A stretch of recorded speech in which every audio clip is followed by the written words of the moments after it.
Ladies and gentlemen, ça me fait plaisir de vous retrouver. Et oui, mes amis, demain, nous assisterons à une journée historique. Après 2 années d'inflation qui nous ont durement touchés dans la vie quotidienne, la Fed s'apprête enfin à baisser ses taux directeurs. N'oublions pas qu'à l'échelle mondiale, ils seront les derniers à entamer cette procédure. La grande question est, Jérôme Powell va-t-il procéder à une baisse de 0,25 ou 0,50 points de base? Je sais que beaucoup disent que si la baisse est de 0,50, c'est la fin, la récession et tout ça, tout ça. Personnellement, j'ai fait pas mal de recherches et écouté quelques podcasts d'économistes qui voient la situation très différemment. Je suis plutôt de leur avis et surtout, n'oubliez jamais, quand tout le monde vous dit que c'est la fin, c'est justement à ce moment-là qu'il faut se poser les bonnes questions et éviter un comportement suiveur. Sur ce, fini l'intro, let's go! On enchaîne directement sur un article qui résume très bien la situation. Bitcoin en voie de volatilité avant la décision sur les taux d'intérêt américains, selon les analystes. Le prix du Bitcoin menace de subir davantage de pression à la baisse avant la décision de demain sur les taux d'intérêt, après avoir perdu le support clé des 60 000 $. Selon que la baisse des taux sera de 25 ou 50 points de base, le comportement du marché pourrait osciller entre un optimisme haussier et une réduction prudente des risques en récompense à des ajustements macroéconomiques majeurs. Cette volatilité attendue pourrait se refléter dans le flux des ETF et sur les marchés perpétuels. Comme vous le savez, à chaque fois que ça bouge dans tous les sens, les futurs, ils sont en top list, qui sont susceptibles de connaître des fluctuations accrues.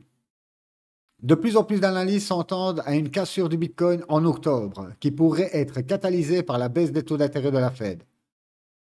Notre opinion antérieure, selon laquelle la chute du Bitcoin à 52 756 $ le 6 septembre pourrait représenter un plancher local potentiel, s'est avérée justifiée. Les prix ont ensuite augmenté de plus de 15%, soutenus par une hausse significative des entrées nettes de 403 millions de dollars dans les ETF Bitcoin au cours de la semaine dernière.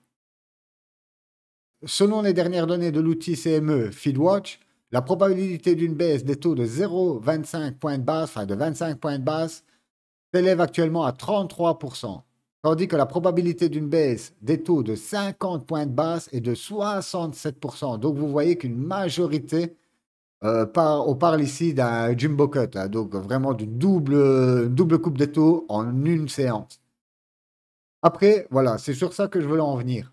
Beaucoup disent que si on coupe de 50 points de base, oui, ça y est, c'est à cause de l'emploi, ça va être la récession, donc la Fed se dépêche à, comment dire, à réduire ses taux.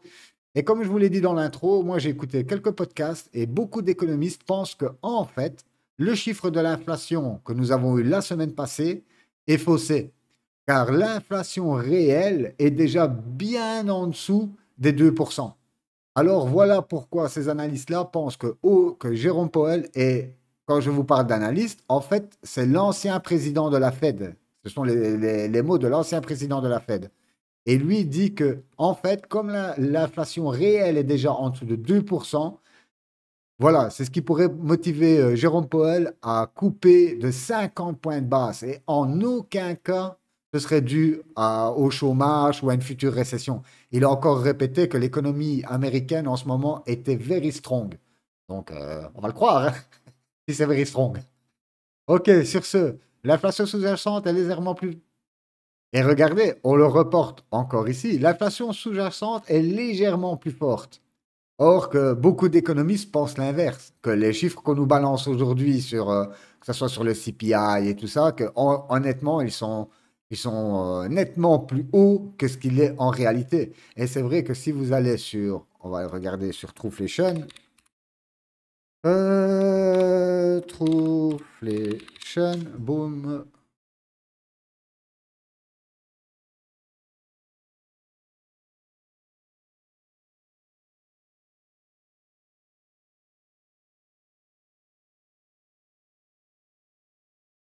Ah, voilà. Voilà. Sur ce, on peut voir ici, vous voyez, l'inflation aux États-Unis, regardez, elle est à 1,11% en réel. Trueflation, c'est, n'oubliez pas, c'est une app qui fonctionne sur la blockchain, hein. Donc, c'est en temps réel, en fait. On n'a pas des rapports du CPI et tout ça, que généralement, même après, quand on a eu, c'était il y a 2 semaines, les chiffres sur l'emploi, ils ont dû être révisés à la baisse car ils s'étaient gourés dans les chiffres. Et honnêtement, beaucoup de fois, ils se gourent dans les chiffres qu'ils doivent réviser à la baisse, hein. Donc ici, on voit vraiment l'inflation réelle, en fait, elle a 1,11. Donc, vous vous imaginez que le but de la fête était les 2%. On est déjà bien en dessous des 2%. Bien sûr, tout ça, ça met du temps à se faire ressentir. Comme je l'ai dit la fois passée dans le panier de la ménagère, il faut quelques mois. Mais vous voyez que le chiffre réel, on est bien en dessous des 2%. Donc, pour moi, si même demain, il viendra couper les taux de 50, c'est en fait, il veut réagir de façon agressive, non pas vis-à-vis de l'emploi. Car n'oubliez pas que les derniers chiffres qui sont sortis sur l'emploi, qui étaient pas très bons, on va dire, c'était à la suite de l'été, de juin, juillet, août. Combien de personnes ne quittent pas même leur emploi juste pour partir en vacances? C'est un truc de fou. Donc, honnêtement, donc se référer sur une petite remontada durant l'été sur les chiffres de l'emploi, honnêtement, attendons octobre, novembre, décembre, ou comme je vous l'ai dit, même en septembre, vous le voyez bien sur les marchés, les gens ont du mal à se remettre dans le move, quoi. C'est normal, on vient de passer quasi 3 mois de vacances. Donc voilà, sur ce, moi je pense que peu importe ce qu'il se passe demain, les marchés, en octobre, novembre, décembre, on va connaître une belle hausse. On a le S&P qui est déjà revenu au plus haut de tous les temps. Les autres, que ce soit Tesla, Microsoft, Meta, Nvidia, ils sont tous en train de faire une remontada. On pourra avoir encore une petite frayeur car je vous le rappelle, on a quand même un gap CME ouvert à 54K. J'ai une petite théorie, on la verra plus tard dans la vidéo. Du coup, on passe sur une autre info. OK? N'oubliez pas, j'en avais fait aussi une vidéo, ça il y a quelques temps, sur le nombre énorme d'altcoins qui sont sortis et que malheureusement, on n'avait pas autant d'investisseurs en contrepartie en face. Les tokens soutenus par les institutionnels écrasent la concurrence en 2024. La saturation du marché des altcoins en 2024. Le marché des tokens a connu une croissance fulgurante en 2024, avec une augmentation de plus de 107% du nombre total d'altcoins par rapport à l'ancien bull. Vous imaginez? C'est c'est incroyable, 107%. Cependant, cette offre surabondante n'a pas été accompagnée d'une croissance proportionnelle du nombre d'utilisateurs crypto. C'est ce que je vous disais il y a quelques minutes. On a une masse d'altcoins, mais en contrepartie, on n'a pas une masse de retail qui rentre sur le marché. Le nombre de tokens a explosé, mais l'attention des investisseurs, elle, reste limitée, indique une analyse d'Animoca Labs. Cette situation a conduit à une fragmentation de la liquidité et des performances médiocres pour de nombreux nouveaux actifs crypto. L'importance du soutien institutionnel aux nouveaux actifs crypto. Les tokens bénéficiant du soutien des investisseurs institutionnels se distinguent dans le contexte compétitif. Les actifs crypto tels que le TON, le SOL ou encore le XRP ont montré de meilleures performances grâce à un soutien financier solide et à une attention accrue des institutionnels. Les fonds institutionnels apportent une stabilité et une liquidité indispensables aux altcoins. Cette présence institutionnelle semble être un facteur clé pour compter la dilution, l'attention et améliorer la performance à long terme de ces actifs crypto. L'avenir de ces altcoins sont de plus en plus liés à leur capacité à attirer des fonds institutionnels. En effet, ces derniers apportent non seulement des capitaux à long terme, mais renforcent également la confiance des investisseurs individuels. À l'heure où le marché crypto se développe, les projets cherchant à s'imposer durablement devront prioriser l'attention de ce soutien.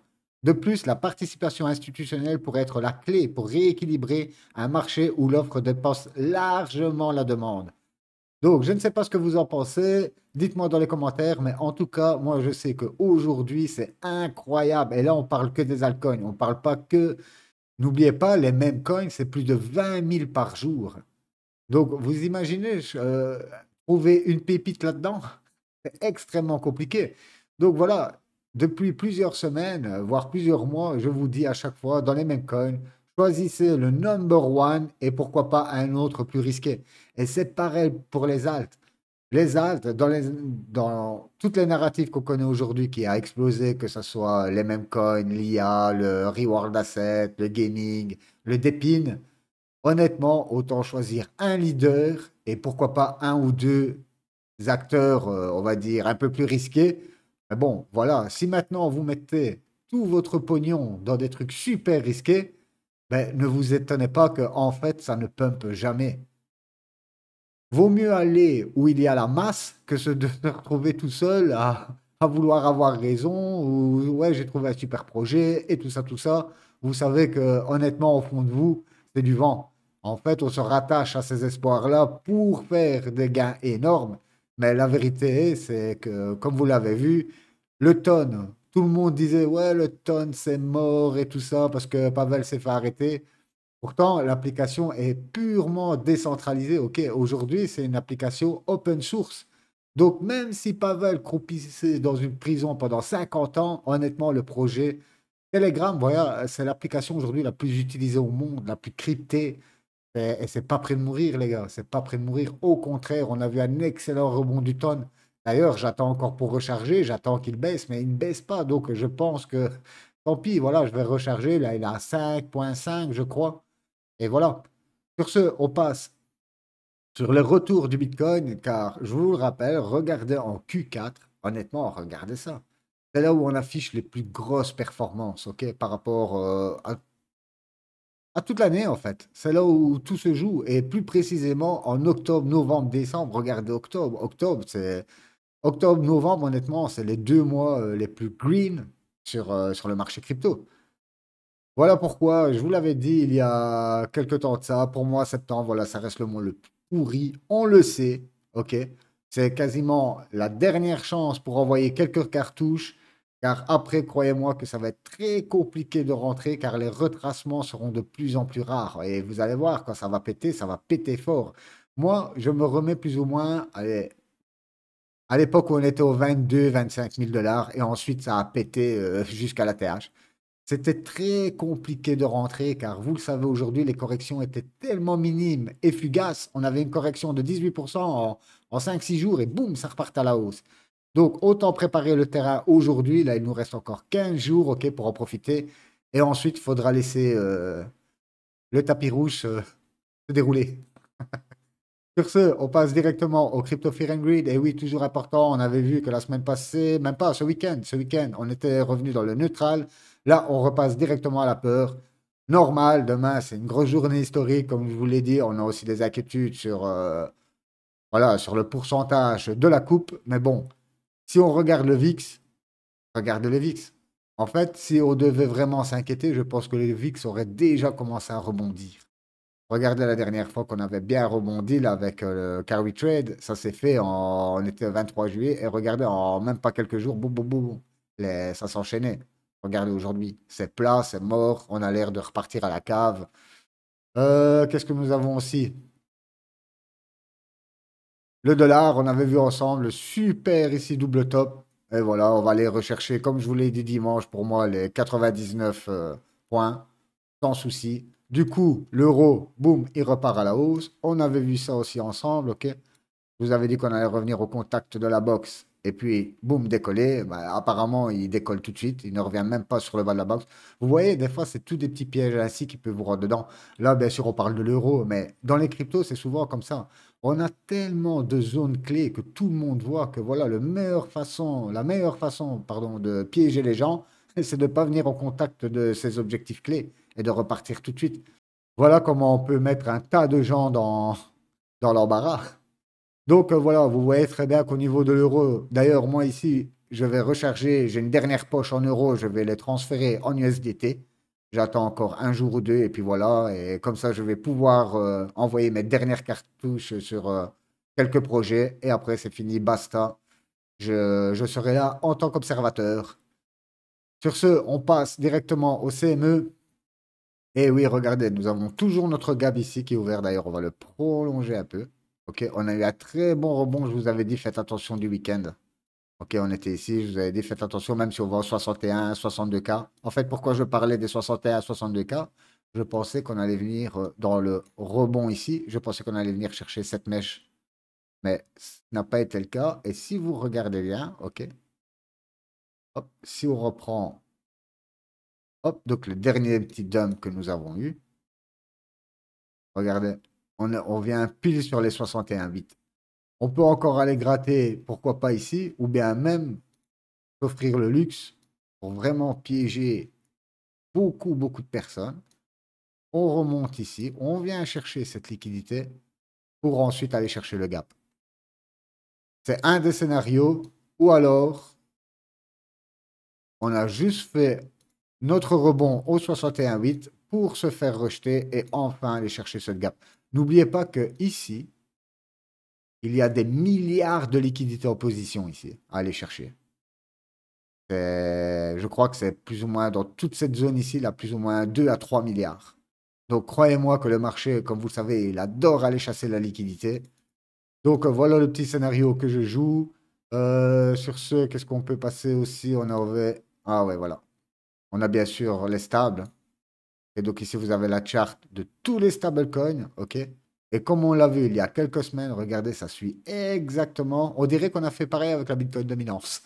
On suit exactement. En plus, vous voyez que ici, j'ai ma EMA 200 qui redescend. Et regardez, à chaque fois qu'on vient en contact, on se fait rejeter violemment. Et je pense qu'on ne sommes plus très loin, en fait. Quand on va casser, comme je vous l'ai dit précédemment, ce niveau ici et qu'on va enfin avoir une chute, alors là, ça va être... Oh là là, qu'est-ce que j'ai hâte, les gars, qu'est-ce que j'ai hâte. Vous imaginez tout le bear, tout 2022, 2023, enfin une bonne partie. Après, à partir d'octobre 2023, c'est vrai qu'on s'est bien régalé.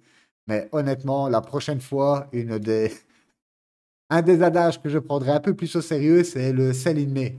Honnêtement, quand on regarde historiquement, ça revient quand même pas mal sur le marché crypto, hein. À chaque fois, c'est toujours pareil. En avril, les gens vendent pas tous leurs bagues, hein, mais ils prennent une bonne partie de leurs bénéfices, car ils savent très bien qu'en été, honnêtement, et on le voit à chaque fois. La seule fois, enfin, quoique au dernier bull, comme je vous l'ai dit, juste après mon anniversaire, le 10 juillet, boum, c'est reparti.